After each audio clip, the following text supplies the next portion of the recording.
Next పరమగీతంలో వచ్చేటప్పటికి ఏంటంటే ఎక్కువగా మొక్కల గురించి, జంతువుల గురించి చెప్పడం జరిగింది. దాంట్లోనే భాగంగా పుత్రదాత వృక్షం గురించి కూడా చెప్పడం జరిగింది. అంటే ఇది దీని మొక్కలు కానీ, వేర్లు కానీ ఏంటంటే ఔషధ గుణాలుగా పనిచేస్తాయని చెప్పేసి నమ్మకం అన్నమాట, ప్రజల నమ్మకం. నెక్స్ట్ ఏంటి సంతానానికి కూడా దోహదం చేస్తాయని కూడా ప్రజల నమ్మకం అనమాట. దీంట్లో వచ్చేటప్పటికి ఏంటంటే ఆల్రెడీ చెప్పాను కదా, జ్ఞాని అని సులమాన్ రాశాడని.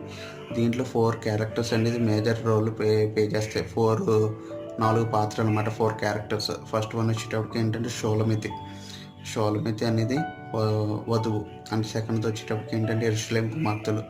అండ్ మూడోది వచ్చేటప్పటికి ఏంటంటే వరుడు. నాలుగోది వచ్చేటప్పటికి ఏంటంటే షోలమితి కుటుంబంలో వాళ్ళ నాన్నగారు చనిపోయారు. బట్ ఇద్దరు కుమార్తెలు, ముగ్గురు లేదా 2 కొడుకులు అన్నమాట.